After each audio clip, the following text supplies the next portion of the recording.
Olá, meus amigos. Mais um momento de reflexão. E para darmos início, vamos orar. Amado Mestre Jesus, nós te agradecemos por tudo que recebemos no dia de hoje, pela nossa vida, pela nossa saúde, pelo nosso lar, nossas famílias. Te agradecemos por estarmos aqui neste momento reunidos, aprendendo sobre o teu Evangelho maravilhoso, transformador, para que possamos colocar em prática em nossas vidas e compreender a vida, afinal.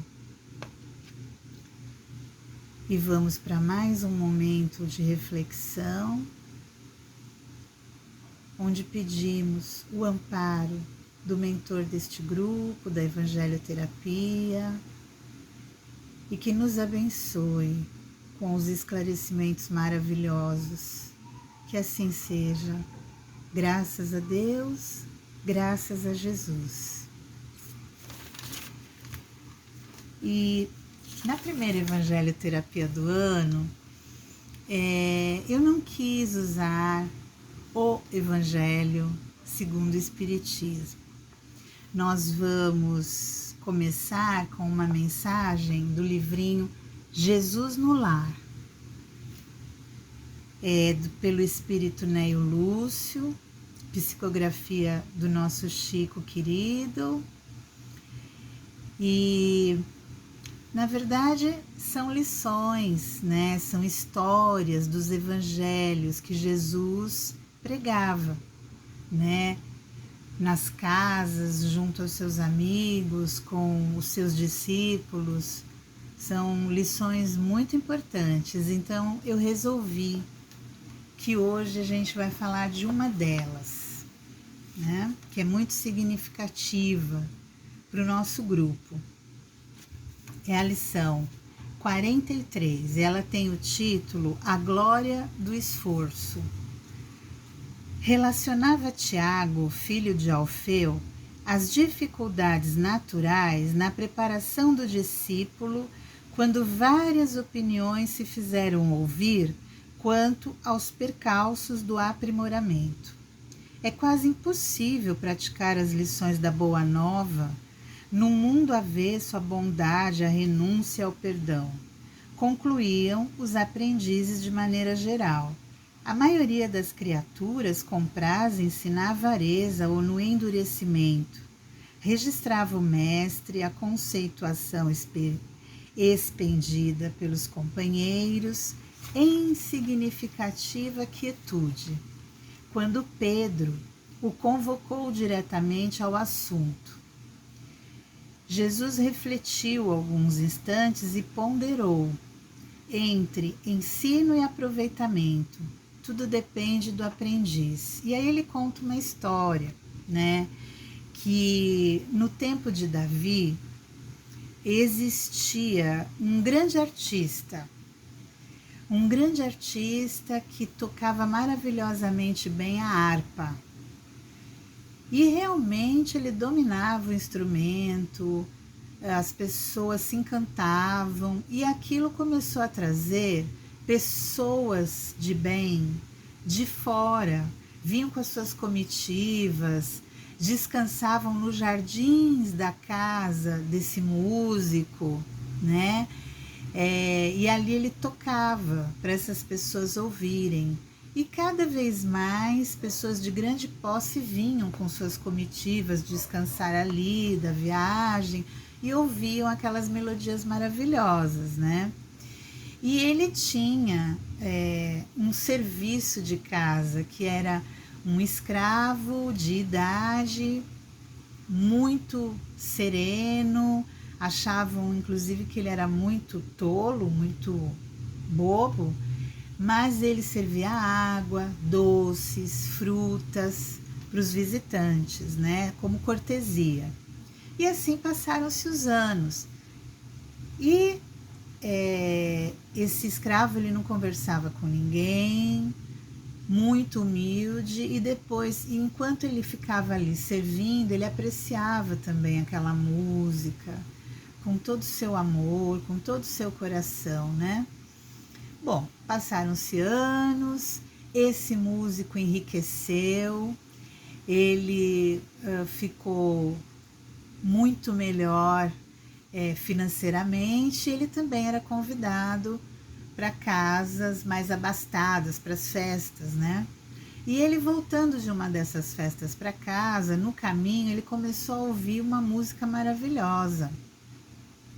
E chegando próximo à sua casa, viu que vinha da sua casa, que era alguém tocando a harpa dele. Nesse momento, ele até chorou, porque ele percebeu que essa pessoa que invadiu a casa dele e que estava tocando, tocava melhor do que ele, muito melhor.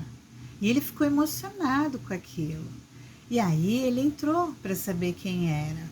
E era aquele senhor escravo que, olhando, assistindo amorosamente o seu mestre tocando, ele aprendeu.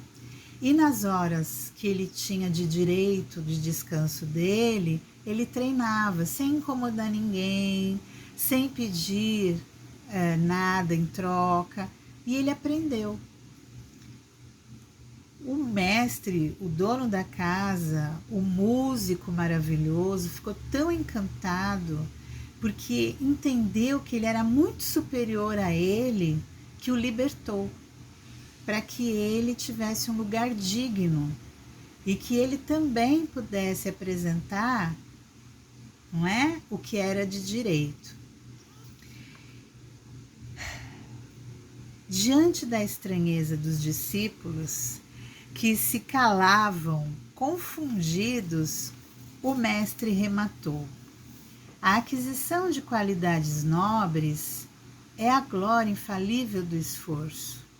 Quando a criatura, porém, somente trabalha na cota de tempo que lhe é paga pelas mordomias da terra, sem qualquer aproveitamento das largas concessões de horas que a divina bondade lhe concede no corpo, nada mais receberá, além da remuneração transitória do mundo.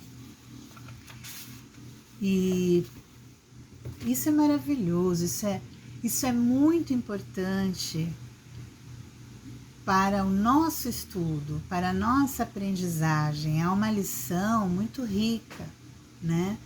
Porque nessa busca incessante pela perfeição que a doutrina espírita mostra ser longa através das várias reencarnações, o Evangelho segundo o Espiritismo é o roteiro seguro que nos ajuda na nossa renovação íntima para que cheguemos mais próximo de Deus, né?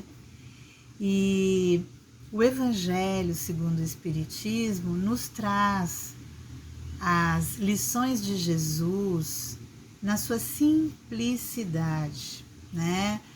E nele, Kardec promove o encontro, né, do amor com a Boa Nova, né, que com a razão da doutrina espírita. Então ele junta o amor, a Boa Nova e mais a razão, né, que a doutrina espírita proporciona, ou seja, que você encontra as respostas que você precisa para tudo. Você questiona, você sabe onde procurar, e se não sabe, você vai aprender. No início, muitas pessoas, eu tive dificuldade de entendimento, mas quando você se dedica à leitura, a perseverar no seu evangelho, né? Principalmente o evangelho no lar, a própria espiritualidade se encarrega de te fortalecer o entendimento. E de uma hora para outra, as coisas parecem tão simples, tão claras, né? Mas você precisa ir ao encontro, você precisa buscar, né? E o Espiritismo, ele é o Consolador prometido e pelo Cristo, né? E para dar continuidade ao plano divino do conhecimento. Então, o que aconteceu para nós chegarmos agora, neste momento que vivemos, né? Começou por Moisés com as leis. Moisés com suas leis, que tinha muita justiça, o medo, era necessário impor o medo, a rigidez, a disciplina. Isso foi muito importante. E aí vem Jesus, com todo o seu amor, sua bondade, sua misericórdia, ensinando sobre o perdão, né? E em seguida vem Kardec com a razão, né? Que descortina, faz cair aquela cortina daquilo que nós não conseguíamos entender. A gente não conseguia entender o mundo espiritual. Era muito difícil esse conhecimento, né? Por conta das crenças antigas, né? Que se falava do demônio, das bruxas, etc. Então, ele veio descortinar, mostrando através das histórias, das vivências, do Evangelho de Jesus, e respondendo e fazendo perguntas aos espíritos que lhe respondiam muitas questões que ele tinha curiosidade, né? Ele não era espírita, mas era um professor fenomenal que viu naquilo mais além, que quando ele conheceu médiums, que ele foi apresentado a isso, aquilo mostrava uma certa coerência, e ele resolveu buscar, estudar, questionar, e assim surge a doutrina espírita, maravilhosa, que hoje nós temos como conhecer, como compreender melhor a vida, né? A vida espiritual, porque nós somos espíritos. Então é muito esclarecedor, nos fortalece, realmente é o Consolador prometido, né? E traz para nós, né, a caridade, a lei causa e efeito, nos esclareceu sobre a mediunidade, nos mostra como é importante ter o bom senso, ser esclarecidos, a importância do estudo, né? Porque Deus, ele fala às criaturas de acordo com a necessidade e o entendimento da época, né? De cada época. Então, Moisés foi muito importante e necessário. Cristo foi um alento, foi transformador, né? E aí vem o Consolador prometido, que é o Espiritismo. E isso só nos fortalece, né? Eu tô aqui com o Evangelho e eu estou aberta no índice, porque eu queria fazer um comentário importante, né? Olhando aqui no índice, tá? Olhando aqui no índice. Então, o Espiritismo diz que a fé transporta montanhas, não é? Com isso, ele nos mostra a força da fé. Ele diz que não se põe a candeia embaixo do alqueire, O que ele quer dizer com isso? Que todos têm direito à luz do esclarecimento, todos têm direito ao aprender, a estudar e conhecer. Quando ele fala que é preciso nascer de novo, ele fala da reencarnação, do que nós progredimos com a reencarnação, nos aperfeiçoamos a cada vida, a cada tempo que vivemos aqui na Terra, né? Outra coisa que ele fala também, que há muitas moradas na casa do Pai.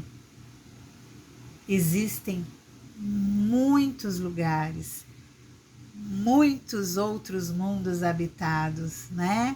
Que vai de acordo com o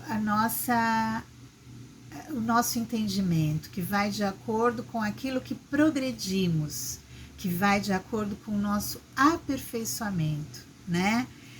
Ele também fala que se operam curas e milagres, e aí que nós então aprendemos e estudamos, né? Sobre a mediunidade, sobre os fenômenos mediúnicos. Aí ele diz assim, que os aflitos são os bem-aventurados. Então, ele expõe com clareza todas as aflições, não é? Depois ele diz assim, que os pobres de espírito têm o reino dos céus, e nos ensina que humildade é essencial. Depois ele diz que não se pode servir a Deus e ao dinheiro. Ele mostra a utilidade providencial da riqueza. E depois ele diz assim, que há trabalhadores da última hora. Isso quer dizer que sempre é tempo de se fazer o bem, né? E aí ele também fala que se há de ser perfeito. E com isso ele diz para nós que a perfeição é o objetivo da transformação moral, né? Esse é o objetivo, a nossa transformação moral. Jesus não deu ordem alguma para nós. Ele viveu as lições que nos ensina. Ele viveu todas essas lições, né? E resumiu tudo isso numa frase: amai-vos uns aos outros como eu vos amei. E em seguida vem Allan Kardec com a sua razão, né? E apresentou a doutrina espírita, proclamando que fora da caridade não há salvação. Então essa é a reflexão de hoje, muito importante para o nosso grupo da Evangelho Terapia. É por isso que este grupo existe, para que a gente cada vez mais aprenda, que possamos dar continuidade com os nossos evangelhos no lar, que possamos no nosso retorno prosseguir com os evangelhos na casa espírita, tão fortalecedor quanto o das nossas casas, mas prosseguimos, né? Prosseguimos aqui no nosso grupo, estudando o Evangelho maravilhoso. E que neste novo ano de trabalho nós possamos cada vez mais nos abraçar fraternalmente, fortalecer o irmão que nos procura, ajudar nas curas espirituais, porque nós podemos, com o nosso pensamento positivo, com as nossas próprias provas, com as nossas próprias vivências, ajudar ao próximo, cada vez mais praticando a caridade, estendendo a mão, emprestando o ombro, os ouvidos, né?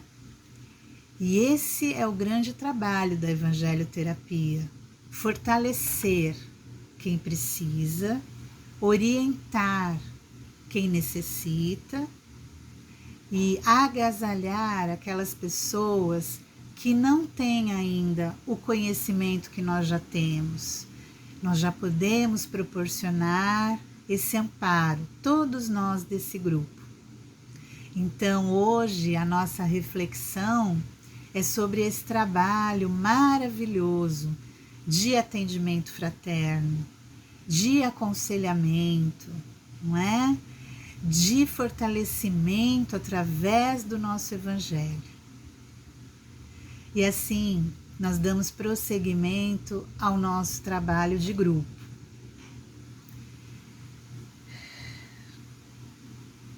Deus nosso Pai, que é todo poder e bondade, te agradecemos por todas essas perfeições que nos deste, por esta vida maravilhosa, por todas essas condições importantes para o nosso aperfeiçoamento espiritual. Agradecemos o nosso Mestre amado, Jesus, nosso irmão e nosso guia, que com suas lições misericordiosas e amorosas nos colocaram neste roteiro divino para que nos fortaleçamos cada vez mais como espíritos que somos. Gratidão, Senhor, pela nossa vida, pelos nossos lares, nossos familiares e por todo o aprendizado que estamos tendo nesta estrada em que nos encontramos fraternalmente. Gratidão, gratidão, que assim seja. Graças a Deus, graças a Jesus. Obrigado, amigos queridos, muito obrigada.